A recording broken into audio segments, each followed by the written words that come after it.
Big TV భక్తి సమాచారం WhatsApp ఛానల్లో జాయిన్ అవ్వండి. అన్ని విశేషాలు ఎప్పటికప్పుడు తెలుసుకోండి. ఆయన శుద్ధ స్ఫటికంలా శుద్ధంగా కూర్చుంటాడు. ఆయన ఇప్పుడు ఎర్రగా వెళ్ళి ఆయన పక్క కూర్చుంటుంది. అప్పుడు స్ఫటికం మీద ఏం కనబడుతుంది?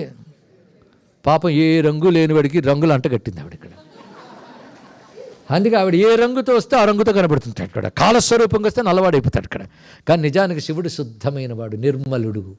ఆయనకు మాయాశక్తి రంగులన్నీ ఆయనలో చూపిస్తుంటుంది.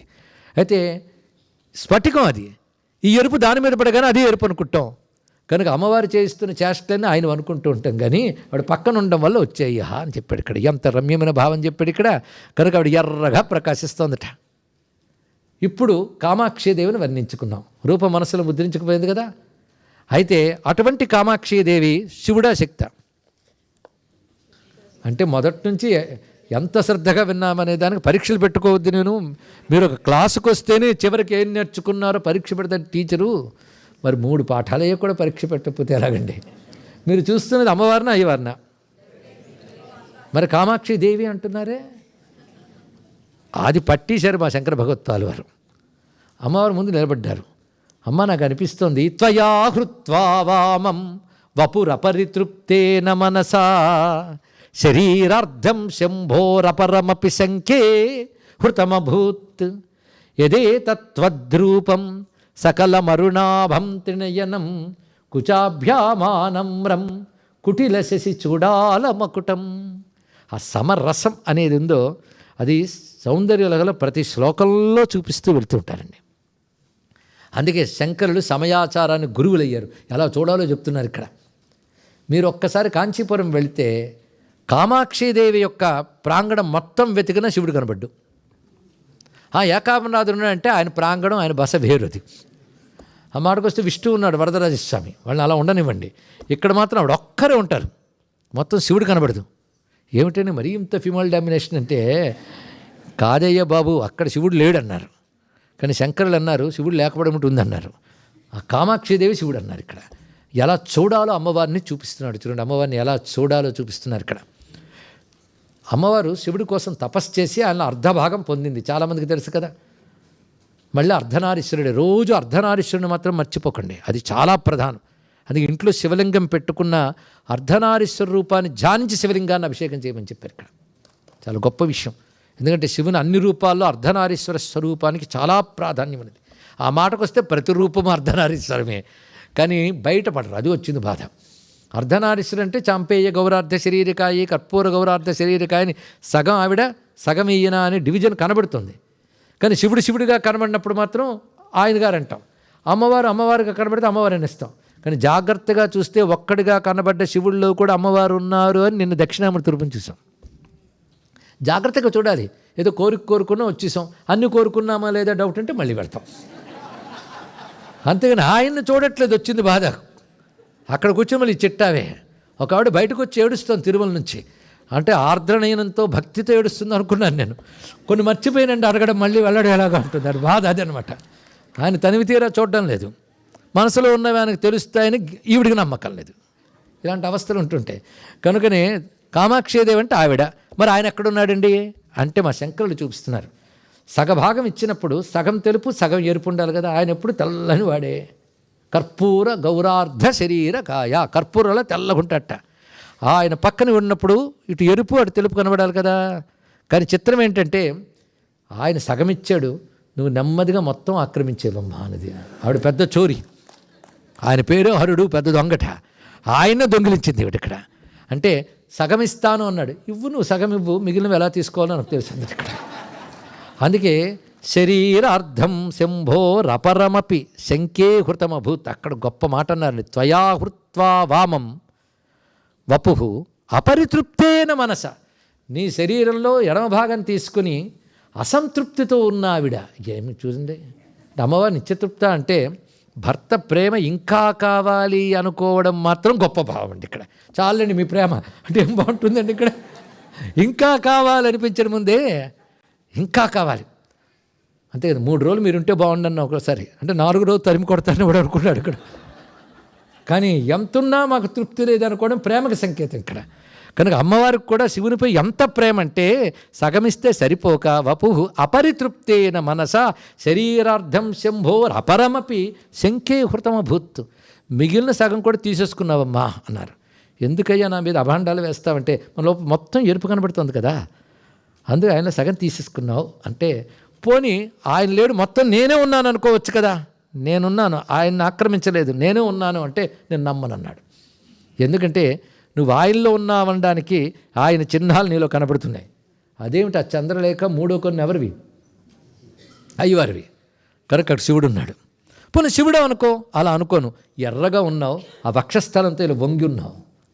కుచాభ్యామానంబరం, ఎంత గొప్ప మాట అండి. అమ్మవారి వక్షస్థలం వంగి ఉన్నట్టు కనబడుతుంది ఇక్కడ. కుచోన్నతే కుంకుమ రాగసోని అంటే అర్థం పిల్లాన్ని ఎత్తుకోవడానికి తల్లి వంగినట్టు వంగిందిట తల్లి. ఇక్కడ అపారమైన కారుణ్యం. అలా భక్తానుకూలంగా ఉన్నటువంటి ఆ తల్లి అలా వంగున్నప్పుడు ఆ వక్షస్థలమా ఎరుపుదనం నీవి కనుక నువ్వే. ఆ చంద్రలేఖ ఆ మూడు కళ్ళు అయ్యవారివి కనుక అయ్యవారి. మొత్తం కలుపుకుంటే నువ్వు అమ్మ అయ్య అమ్మయ్య ఇద్దరూ కలిసిన స్వరూపము నువ్వేనమ్మా అని ఎంత అందంగా చెప్పారండి ఈ శ్లోకంలో.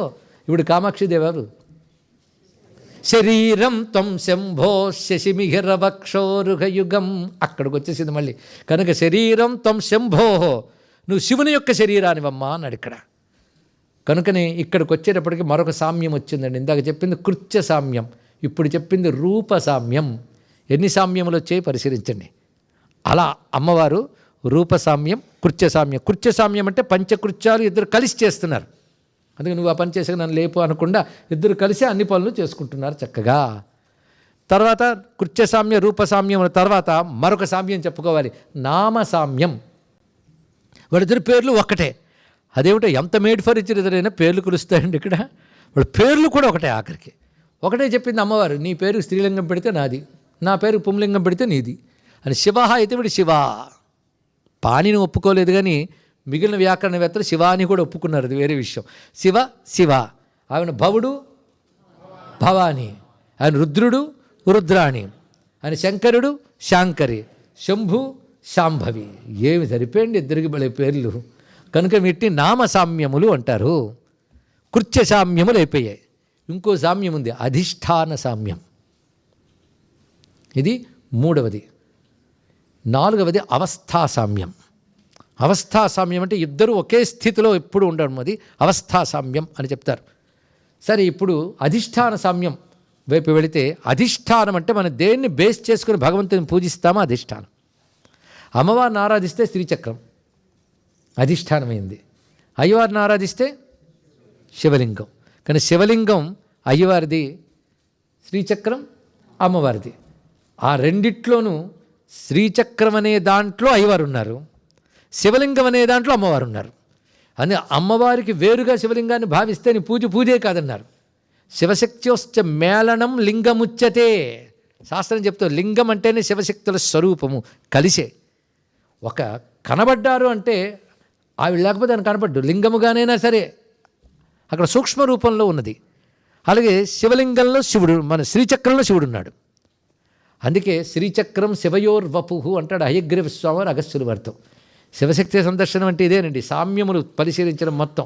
ఎందుకు ఇంతవరకు విశ్వమంతా వాళ్ళిద్దరే అని తెలుసుకున్నాం. తర్వాత కృత్య సామ్యమైంది, నామర సామ్యమైంది, అధిష్ఠా సామ్యం గురించి మాట్లాడుతూ అధిష్టాన సామ్యం. అందులో శ్రీచక్రంలో శివుడున్నాడు, శివలింగంలో అమ్మవారు ఉన్నారు. కనుక శ్రీచక్రార్చన చేస్తే శివార్చన చేసినట్లే, లింగార్చన చేస్తే శక్తి అర్చన చేసినట్లే. అందుకే లింగార్చన చేసినప్పుడు అర్ధనారీశ్వర స్వరూపంగానే భావన చెయ్యనిది లింగ పూజకును అర్హుడివి కావు. అందుకే శాంతం పద్మాసనస్థం శశిధరమకుటం పంచవక్తంతినేత్రం శూలం వజ్రంచ ఖడ్గం పరసమభైదం దక్ష భాగే వహంతం నాగం పాసంచ ఘంటాం ప్రళయహుత వహంసాంకుశం వామ భాగే నానాలంకారయుక్తం స్ఫటికమణినిభం. ఏమన్నారు? కొద్ది గట్టిగానండి. పార్వతీశం నమామి అంటున్నామా లేదా? పోని అందరూ చేస్తే ధ్యాన శ్లోకం. రుద్రాభిషేకం చేసే ముందు శుద్ధస్ఫటిక శంకాసంతరిత్రం పంచవక్త్రకం ఇది చెప్పేటప్పుడు ఉమా అమృతేనాపృతం దేహం ఉమా దేహార్ధధారిణం. మళ్ళీ ఉమా తెచ్చింది, అది వైదికమైన మంత్రం. అది ఉమా దేహార్ధధారిణం అయిన వాడిని లింగములు ఆవాహన చేసి పూజిస్తున్నారు. శివలింగులు ఎవరున్నారు? వాళ్ళు ఉభయులు కలిసే ఉన్నారు కదా. ఆ మాటకు వస్తే శ్రీచక్రం గురించి వస్తే ఒక మాట చెప్పాడు ఎవరు, హైగ్రీశ్వర అగస్త్యులతో, శివశక్త్యాత్మకం జ్ఞేయం శ్రీచక్రం శివయోర్వపు. ఎక్కడ చెప్తా అంటే లలితా త్రిశతంతా చెప్పాడండి. శివయోహో వపు, శివయోహో అనేది ద్వివచనం, షష్ఠీ విభక్తి. అంటే వారిరువురి యొక్క వపు అంటే శరీరం, శ్రీచక్రం శివశక్తులు కలిపిన శరీరము అని చెప్తున్నాడు ఇక్కడ. దీన్ని ఏమంటారు? అధిష్టాన సామ్యం. ఈ విధంగా రూపసామ్య, కృత్యసామ్య, నామసామ్య, అధిష్టాన సామ్య, అవస్థా సామ్యములు కలిగినటువంటి శివశక్తి సమరస ఆకృతి, శివశక్తి సందర్శనం, అది శివశక్తి ఉపాసన, అదే పరమార్థం, అదే పరమజ్ఞానం. For more videos like this, subscribe Big TV channel.